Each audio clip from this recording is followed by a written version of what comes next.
பலரும் நம்மளோட அரசியல் நிகழ்ச்சிகளை தொடர்ச்சியா பாக்குறீங்க, ஆனா சப்ஸ் பண்ண மறந்துறீங்க. நம்ம நேயர்கள் மறக்காம சப்ஸ் பண்ணுங்க. இனி வரக்கூடிய நாட்கள்ல நிறைய அரசியல் பேச வேண்டியது இருக்கு.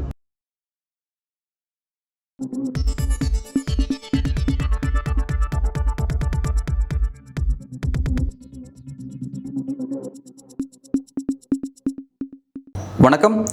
இன்றைக்கு நம்முடன் அரசியல் பேசுவதற்காக எஸ்டிபிஐ பார்ட்டியினுடைய தகவல் தொழில்நுட்ப பிரிவிலிருந்து அஸ்வத் ஷரீத்தி அவர்கள் இணைந்திருக்கார். வணக்கம். இப்போ எஸ்டிபிஐ பார்ட்டி 26 தேர்தலில் என்ன முடிவெடுக்க போகிறீங்க அப்படின்ற ஒரு விஷயம் டிஸ்கஷனில் இருக்குது. இப்போ ஆல்ரெடி இருக்கக்கூடிய மற்ற இஸ்லாமிய அமைப்புகள் திமுக கூட்டணியில் இருக்காங்க.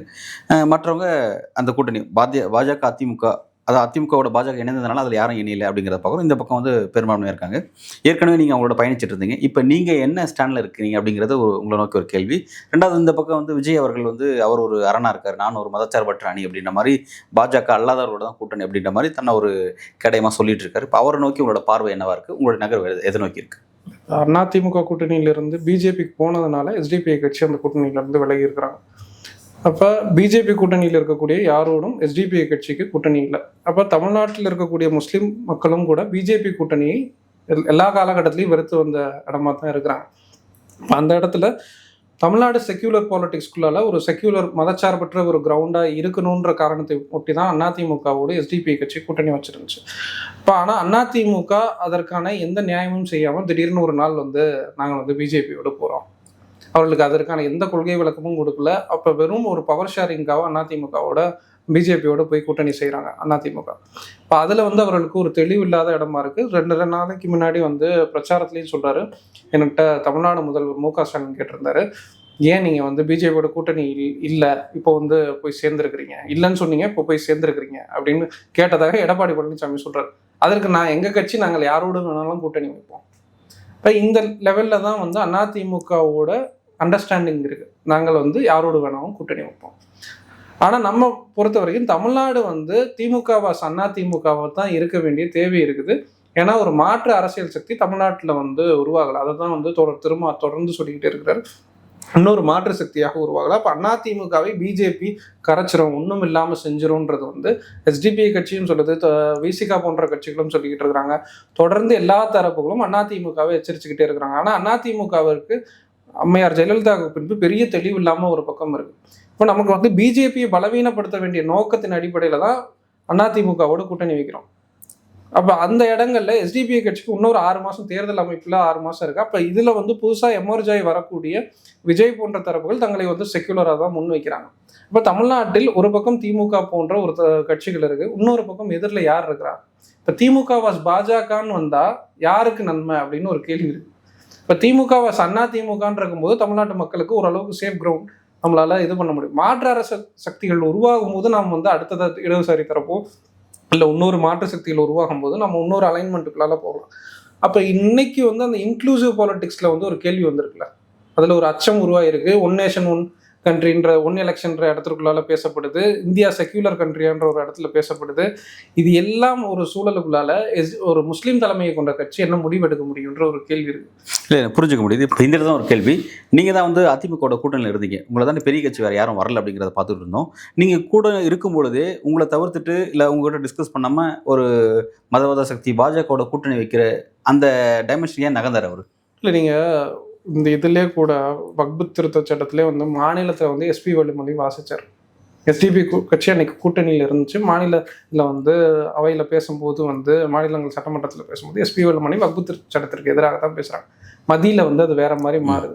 இப்போ அதில் அதிமுகவுக்குள்ளால ஒரு ஊசலாட்ட நிலை இருந்துகிட்டு இருக்கு. அதில் நாம் யாராக இருக்க போகிறோம்? அப்போ இந்தியா முழுக்க இந்துத்துவ பாலிடிக்ஸ் எமர்ஜ் ஆனதுக்கு பிறகு, ஃபாசிசம் எமர்ஜ் ஆனதுக்கு பிறகு எல்லா கட்சிகள்லையும் இந்த ஊசலாட்டம் இருக்கு. அப்போ அதில் அதிமுகவில் கூடுதலாக இருக்குது. திமுகவில் ஓரளவுக்கு கம்மியாக இருக்கலாம், காங்கிரஸில் ஓரளவுக்கு கம்மியாக இருக்கலாம், இல்லை அதிகமாக இருக்கலாம். அந்த அளவு மாற்றம் தான் மாறுதே தவிர, அப்போ நீங்கள் நிதிஷ்குமார்லேருந்து ராம்விலாஸ் பாஸ்வான்லேருந்து சிவசேனாலேருந்து எல்லா கட்சிகளையும் பிஜேபி எப்படி ஒன்றும் இல்லாமல் செஞ்சுருக்கு? அது நமக்கு முன்னாடி உள்ள பிரதான கேள்வி இருக்குல்ல. இப்போ அந்த இடத்துல அதிமுக இன்னைக்கு அது ஒரு கொள்கை தெளிவு இல்லாமல் நம்பகமற்ற ஒரு கட்சியாக அவர்கள் போய் பலவீனமாகறாங்க. இன்னைக்கு ஏதோ எஸ்டிபி கட்சி அதிமுக கூட்டணியிலிருந்து வந்துருச்சு, இல்லை அன்வர் ராஜா வெளியே வந்துட்டார். இப்போ அன்வர் ராஜா மாதிரியான ஆட்கள் ஒரு 9 வருஷம் அதிமுக எம்ஜிஆர் தொடங்கிய முதல் நாளிலிருந்து கட்சியில் இருக்கிறார். தமிழ்நாட்டில் இது வரைக்கும் எம்பிக்களே வந்து முஸ்லீம் எம்பிக்கள் இல்லை. அதாவது பெருவாரியான, அதாவது திமுக அண்ணா திமுக அன்வர் ராஜா மட்டும்தான் 2014 வந்த ஒரே எம்பி. திமுகவிலையும் இது வரைக்கும் ஒரு முஸ்லீம் எம்பி இல்லை. அன்வர் ராஜா மட்டும்தான் பாராளுமன்ற நவாஸ் கனி இருக்காருல்ல, அது முஸ்லீம் லீக், அவர் திமுக இல்ல. சரி, அப்ப நீங்க திமுகல இது வரைக்கும் ஒரு முஸ்லீம் எம்பி கட்சியில் இல்லைன்னு சொல்றீங்களா? ஆமா, கட்சியில நியமன எம்பிக்கள் இருப்பாங்க, எப்ப அப்துல்லா மாதிரியான அந்த தரப்புகள் இருப்பாங்க. அப்ப அன்வர் ராஜாவை தவிர்த்து கடந்த 70 வருஷத்துல நம்ம பார்த்தோம்னா வேறு யாருமே கிடையாது. இப்ப அதிமுகவுக்கு எதிரான தரப்பாக முஸ்லீம்களை சித்தரிக்கிறது இருக்கலாம். இப்ப சல்மா அவர்கள் இருக்காங்களே, அதெல்லாம் நியமன எம்பி தான். எலெக்ஷன்ல போட்டிட வாய்ப்பு அளிக்க மாட்டாங்களா? ஆமா, இது வரைக்கும் சீட் கொடுத்ததில்ல. அன்வர் லோக்சபால கொடுக்க மாட்டாங்க அப்படிங்கிற. இது வரைக்கும் எந்த சீட்டுமே கிடையாது, யாருக்குமே கொடுத்ததில்ல. யார் ஒரு எம்பி முஸ்லீம் லீக்ல நிற்பாங்க, நவாஸ் கனி இருப்பார், அதுக்கு முன்னாடி இருந்தாங்க, எல்லாரும் இருந்தாங்க, இது வேற. ஆனா ஒரு பெருவாரியான கட்சிகள், திமுக மாதிரியான ஒரு ஓபிசி கட்சிகளையோ இல்ல அதிமுக மாதிரியான ஒரு ஓபிசி பார்ட்டியில யார் இருந்தா அப்படின்னு ஒரு கேள்வி இருக்கு. அப்போ கட்சி தொடங்கிய நாள்ல இருந்து அதிமுகவுக்கு எதிரானவர்கள் முஸ்லீம்கள் கிடையாது. அதிமுக, ஏன்னா அந்த ஆர்கியூமெண்ட்ஸை தான் இன்னைக்கு ஊடகங்கள்ல இருக்க, துக்ளக்ல இருக்கிற ஆசிரியர்ல இருந்து மற்ற எல்லாரும் அந்த ஆர்கியூமெண்ட்ஸ் வைக்கிறாங்க. ஏதோ அதிமுகவுக்கு எதிராக தான் முஸ்லீம்கள் எல்லாம் செயல்பட்டுக்கிட்டு இருந்தாங்க.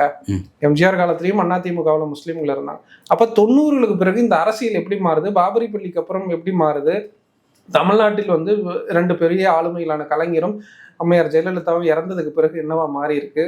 இப்ப இந்த அரசியல் கணக்குகள்லாம் பார்க்க வேண்டியது. அப்ப 80/20 80% முஸ்லீம் ஓட்டே தேவையில்லை, அந்த மாதிரியான அரசியல் சூழல் இன்னைக்கு இந்தியாவில் போயிட்டு இருக்கு.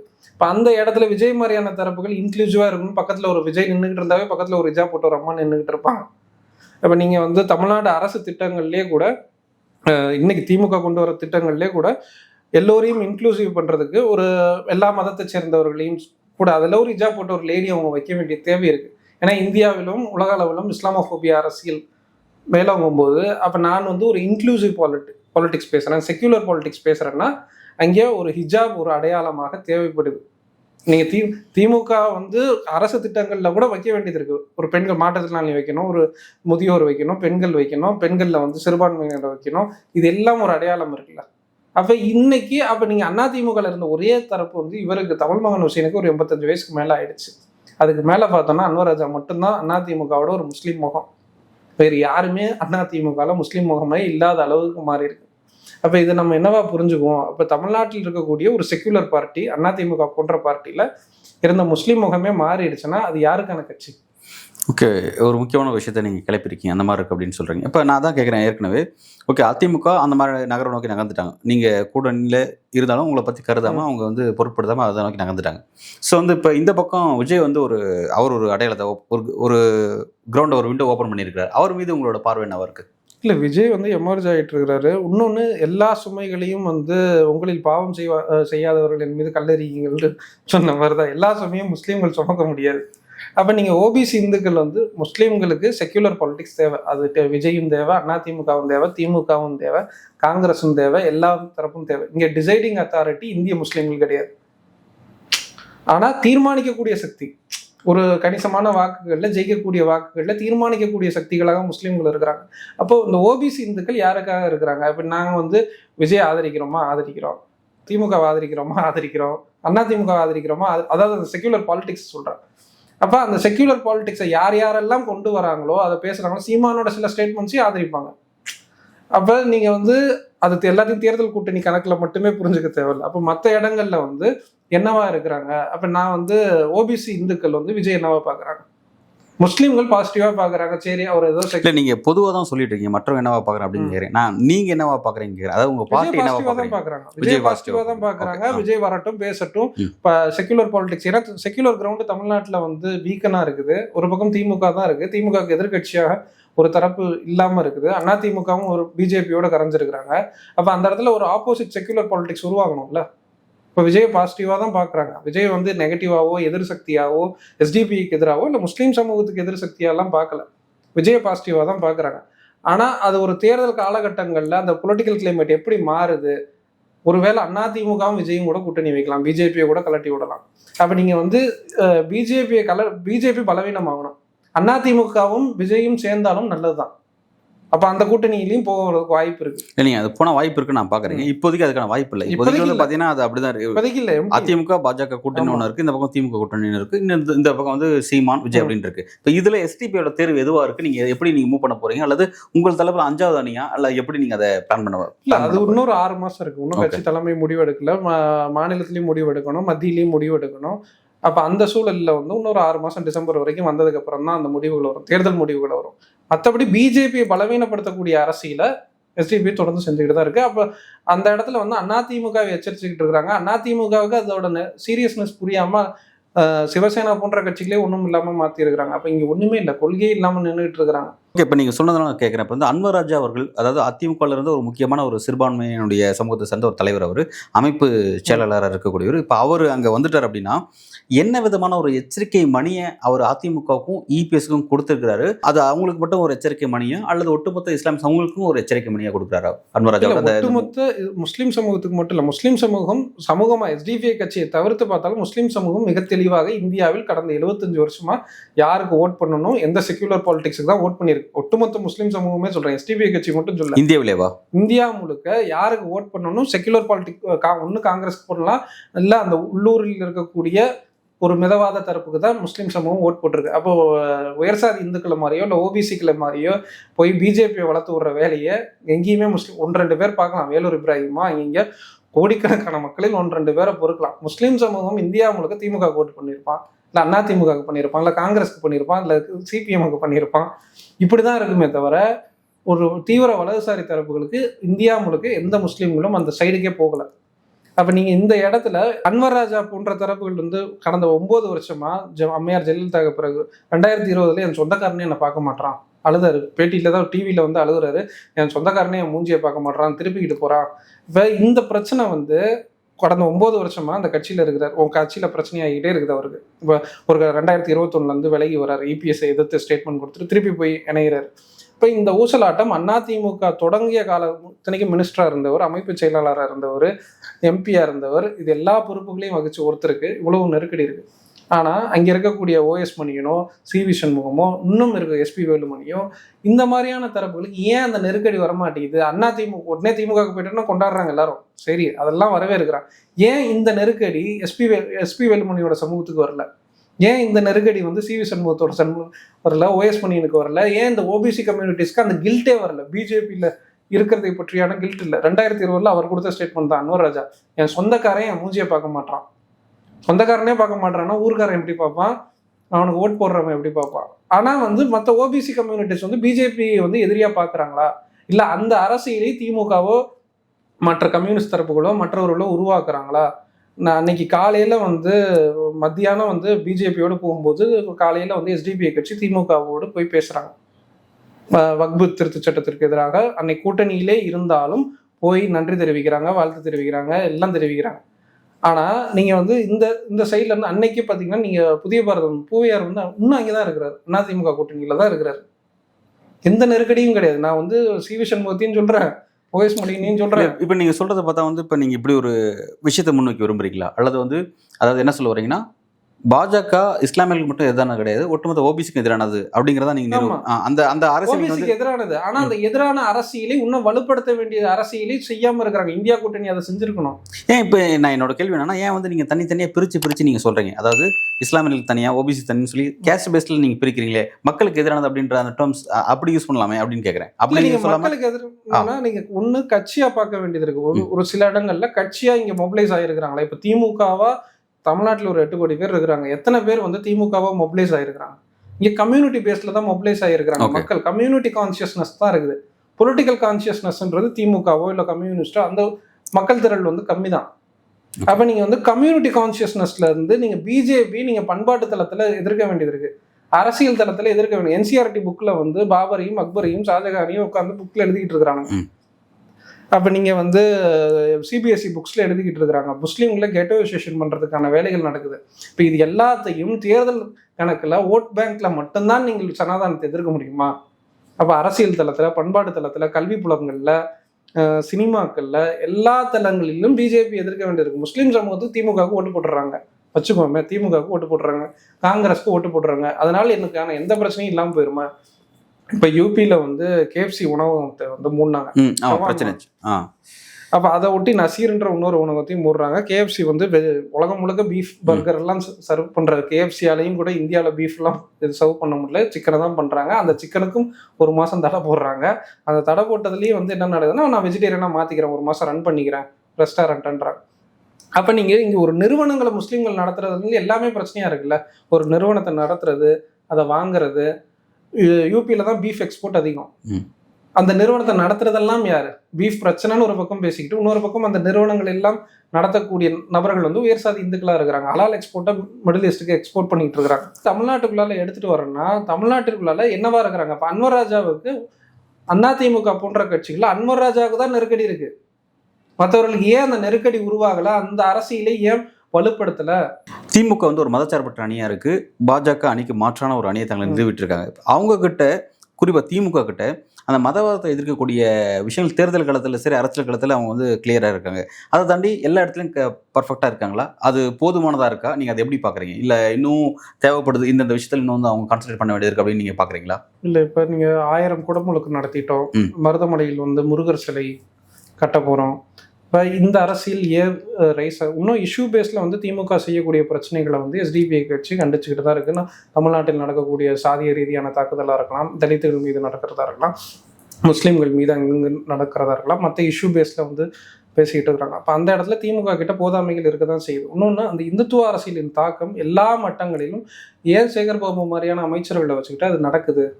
அப்போ அது வந்து ஏன் கல்வி புலகங்களில் நடக்குது, பண்பாட்டு தலங்களில் ஏன் நடக்குது அப்படின்ற ஒரு கேள்வி இருக்குது. இப்போ நீங்கள் வந்து இந்த கல்விக்கு எதிராக இவர் பேசியிருந்தார் எடப்பாடி, ஏன் வந்து இந்து அறநிலைத்துறை வந்து காலேஜஸை கட்டுது அப்படின்ற ஒரு ஸ்டேட்மெண்ட் இருக்குது. அதுக்கு அவங்க ஒரு ஆர்கியூமெண்ட்டை வைக்கிறாங்க, இவங்க ஒரு ஆர்கியூமெண்ட்ஸை வைக்கிறாங்க. அப்போ நீங்கள் அந்த பொலிட்டிக்கல் டிஸ்கோர்ஸ் வந்து, அதாவது விவாதம் வந்து என்னவா மாறுது, அதில் என்னோட ஷேரிங் என்ன, என்னோடதுன்னா நான் முஸ்லீம்களோட ஷேரிங் என்ன, எஸ்டிபியோட ஷேரிங் என்ன. அப்போ முஸ்லீம்களுக்கான அந்த உரையாடல் தளங்களே ஒட்டுமொத்தமாக கட்டாது. நீங்கள் வந்து பிஜேபி வந்துருன்றது கடைக்கோடியில் இருக்கக்கூடிய பாமர முஸ்லீம்களுக்கும் தெரியும். அதனால தான் திமுகவை ஆதரிக்கிறாங்க, அதனால தான் அண்ணா திமுக ஆதரிச்சாங்க. இது எல்லா பாமர முஸ்லீம்களுக்கும் தெரியும். அப்போ திமுக வந்து அவர்களோட பெருவாரியான ஓட் பேங்கான ஓபிசிகள்கிட்ட போய் ஏன் இந்த விவாதங்களையும் இந்த தளத்தை வந்து அவங்க உருவாக்குறதில்ல? அப்போ நீங்கள் மினிஸ்ட்ரி போஸ்டிங்கில் வந்து திமுகவில் எத்தனை பேர் இருக்கிறாங்க ரெப்ரசன்டேஷன்ஸு? நீங்கள் வந்து இன்னொரு ஓபிசி மினிஸ்டரை தூக்கிட்டு தான் ஆவடி நாசரை எடுத்தீங்க. இல்லை, ஒரு செஞ்சி மசான் எடுத்து தான் அதில் இல்லை அவரோட பால்வளத்துறையை எடுத்துட்டு தான் இங்கே போட்டாங்க. பால்வளத்துறையிலேருந்து அவரை எடுத்துட்டு தான் இங்கே போட்டாங்க. அப்போ நீங்கள் வந்து இங்கே என்னவா பார்க்குறீங்கன்ற ஒரு கேள்வி இருக்குல்ல. அப்போ இவருக்கு வந்து செஞ்சி மஸ்தானா அந்த பொறுப்புல இருந்தும் தூக்கியாச்சு. அப்போ அந்த பால்வளத்துறை அவரோட தூக்குறதுக்கு முன்னாடி இங்கே வந்து அண்ணாமலை போன்ற தரப்புகள் தொடர்ந்து நெருக்கடி கொடுக்குறாங்க. அப்போ ஒரு பொது அவையில் வந்து இருக்கக்கூடிய இடங்கள்ல முஸ்லீம்கள் இருக்கக்கூடாது. நீ மைனாரிட்டி போர்டை நீ வேணா வச்சுக்கோ, ஒரு காமனாக இருக்கக்கூடிய எல்லோருக்குமான அமைச்சராக உன்னை நான் வந்து பார்க்க முடியாது. அதோட விளைவு தான் வந்து பால்வளத்துறையை தூக்குனது. அப்போ நீங்கள் வந்து பிடபிள்யூடியாக இருக்கலாம், இல்லை வேற எந்த துறைகளும் வந்து ஒதுக்கப்படாமல் தான் இருக்குது முஸ்லீம்களுக்கு. இன்னொன்று, திமுகவில் எத்தனை மாவட்ட செயலாளர்கள் இருக்கிறாங்க, முஸ்லீம் மாவட்ட செயலாளர்கள்? அது ஒரு கேள்வி இருக்குது. அப்போ திமுகவில் கணிசமான நீங்கள் வந்து ஒரு 6% இன்னைக்கு வரைக்கும் அந்த 2011 மக்கள் தொகை கணக்கெடுப்புனா, நீங்கள் குறைந்தபட்சம் திமுகவில் மட்டுமே 12 இது கொடுக்கணும், எம்எல்ஏ சீட்ஸ் கொடுக்கணும் முஸ்லீம்களுக்கு, திமுக மட்டுமே. மற்ற நீங்கள் கூட்டணி கட்சி இருக்குது இல்லை, மாமக இருக்கிறாங்க, எஸ்டிபி இருக்குது இல்லை, அதெல்லாம் கடந்து பார்த்தா நீங்கள் அந்த ஜனத்தொகை 3 எம்பி சீட்டு திமுக கம்பல்சரி கொடுக்கணும். அது அண்ணா திமுகவும் கொடுக்கணும். 3 எம்பி சீட்டுக்கு நீங்கள் வந்து ஒரு 12 பேராச்சும் வந்து எம்எல்ஏஸாச்சும் வேணும். ஒரு தொகுதிக்கு 3 பேர்னு வச்சுக்கிட்டா கூட ஒரு 12 எம்எல்ஏஸாச்சும் வேணும். குறைஞ்சபட்சம் நான் சொல்கிறேன் 18 வரும். ஆனால் நான் 12 எம்எல்ஏஸாச்சும் இருக்கணும். ஆனால் நீங்கள் தமிழ்நாடு முழுக்க முஸ்லீம் எம்எல்ஏஸே பார்த்தா ஒரு 10 தாண்டாது. அந்த கட்சி இந்த கட்சி எல்லா கட்சியும் பொறுக்கி எடுத்து பார்த்தாலும் 10 எம்எல்ஏக்களை தான். காங்கிரஸ்லேருந்து, திமுகலேருந்து, மாமகலேருந்து எல்லா கட்சியும் எடுத்து பார்த்தாவே 10 தான். 10க்குள்ளால தான் இருக்குது. அப்போ நீங்கள் என்னவா இருக்குது இன்றைக்கி முஸ்லீம் ரெப்ரசன்டேஷன்? நான் இது வந்து இந்த லெவலில் சொல்கிறேன். இதுவே உள்ளூராட்சி, மாநகராட்சி, நகராட்சி இடங்கள்ல, மேயர் இடங்கள்ல முஸ்லீம்களோட ரெப்ரசன்டேஷன் என்னவா மாறி இருக்கு? இல்லை, இப்போ என்னோட கேள்வி என்னன்னா, இப்போ நீங்கள் இந்த அளவுக்கு ஒரு குறை இந்த அணியில் காண்றீங்க, அந்த மதச்சார்பற்ற அணியில் எவ்வளோ சிக்கல் இருக்குன்னு நீங்கள் பார்க்குறீங்க. அப்போ வந்து என்னோட கேள்வி என்னன்னா, இப்போ பாஜக வெளிப்படையாக இஸ்லாமிய வெறுப்பு அரசியல் செய்கிறாங்க, இந்துக்களுக்கு ஆதரவான அரசியல் அப்படின்ற பேரில் செய்கிறாங்க.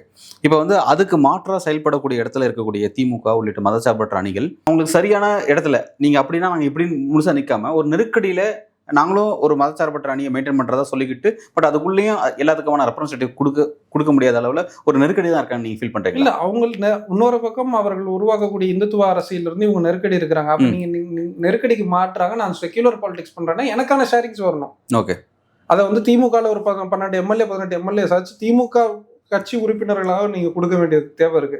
அதுக்கப்புறம் கூட்டணி கட்சிகளுக்கு கொடுக்க வேண்டியது இருக்கு. அப்போ அந்த இடத்துல அரசியல் தளங்கள்ல சரி இதெல்லாம் எம்எல்ஏ எம்பி சீட்ஸ், அரசியல் தளங்கள்ல நான் முஸ்லீம்களை இன்க்ளூட் பண்ணிக்கிட்டு பேச வேண்டியது இருக்குது. அப்போ நீங்கள் வந்து அந்த இடங்கள்ல வந்து இன்னைக்கு கொள்கை வழக்கு கூட்டங்களில் வந்து இன்னைக்கு சேலத்தில் வந்து டிவிகே மாநாட்டில் தமிழ்நாடு முஸ்லீம் லீக் முஸ்தஃபாண்டு ஒரு லெட்டர் பேட் ஒரு 4 பேர் தான் அந்த கட்சியில் இருப்பாங்க. அதுக்கு மேலே கூட ஆள் இருக்குதான்னு தெரியல. விஜய் வந்ததுக்கப்புறம் எல்லா மீடியாஸும் கூப்பிட்டு பேசுகிறாங்க. ஆனால் அந்த கொள்கை வழக்கு கூட்டங்களில் அந்த ஆளை கூப்பிட்டு வச்சு பேசுறதுக்கான ஒரு இடம் கொடுக்குறாங்க. இப்போ அந்த இடத்துல திமுகவில் ஒரு பொது ஆளாக ஒரு முஸ்லீம் ஏன் முன்னிறுத்தப்பட மாட்டாரு? அப்போ நீங்கள் உங்களுக்கு பிரச்சனைன்னு வரும்போது ஆராசா வந்து பேச வேண்டியது இருக்குது. அப்போ ஆராசா யாரா இருக்கிறார் அப்படின்னு ஒரு கேள்வி இருக்கு. அப்போ நீங்கள் பொது இடங்கள்ல உங்களோட கொள்கை சார்ந்த விஷயங்கள்ல ஏன் ஒரு முஸ்லீமை உங்களால் முன்னிறுத்தி பேச வைக்க முடியல? திமுகவால் ஏன் முடியல? இல்லை திமுகவுக்குள்ளால ஏன் ரெப்ரசன்டேட்டிவ்ஸ் இல்லை? அதுக்காக நான் திமுக வந்து எதிர் சக்தியாக அந்த இடங்களுக்கு நட்பு சக்தியா பாக்குறீங்க, பட் அதுல சில குறைகள் இருக்கு அப்படிங்கிறது. இன்னொன்னு இந்துத்துவ அரசியல் நீட்சியில வந்து அந்த பிரச்சனையில வந்து இவங்களும் அதுக்கு வந்து எங்க கட்சியிலயும் இந்துக்கள் இருக்கிறாங்க, அதெல்லாம் அதோட நீட்சி தான். ஓகே, அதாவது அந்த நெருக்கடிக்கு ஒரு அவங்களுக்கு நெருக்கடி இருக்கு, இதெல்லாம் இருக்கு. அதை பேச வேண்டிய இடத்த தள்ளப்படுறாங்க அப்படின்னு இவங்களும் ஒரு சாஃப்ட் இந்துத்துவாக மாற வேண்டிய தேவை இருக்குது. அந்த சூழலுக்குள்ளால நெருக்கடிக்குள்ளால போறாங்க. ஆனா அதையும் எதிர்த்து தானே செய்ய வேண்டியது இருக்கு அரசியல். அதை எதிர்த்து செக்யூலர் பாலிடிக்ஸை செய்ய வேண்டியது இருக்கு. அதை செய்யாம திணறாங்க. இன்னொன்னு முஸ்லீம் தலைமைகளை கொண்ட கட்சிகள்ல வந்து இந்த இந்துத்துவ பாலிடிக்ஸ்ல இவர்களுக்கே இவ்வளவு நெருக்கடி இருக்குன்னா முஸ்லீம் தலைமைகள் கொண்ட கட்சியில வந்து இன்னும் நெருக்கடி கூடுதலாக இருக்கு. புரியுது. ஓகே, பட் இவ்வளோ சிக்கல் இருக்குது. அதாவது திமுக எங்களுக்கு ஒரு நட்பு சக்தி தான், மாற்று சக்தி அப்படின்னு பார்க்குறீங்க. பட் இருந்தாலும் அவங்ககிட்ட எங்களுக்கான பிரதிநிதித்துவம் குறைவாக இருக்குது அப்படிங்கிற விஷயத்தையும் நீங்கள் சுட்டி காட்டுறீங்க. திமுக அதை மதசார்பற்ற அணிகள் இன்னும் எந்தெந்த விஷயத்தில் கவனம் செலுத்திக்கணும் அப்படிங்கிற விஷயத்தையும் நீங்கள் வலியுறுத்துறீங்க. ஓகே, அதை நோக்கி அரசியல் நகரதாங்கிறத நம்ம பொறுத்து வந்து பார்க்கலாம். மிக்க நன்றி.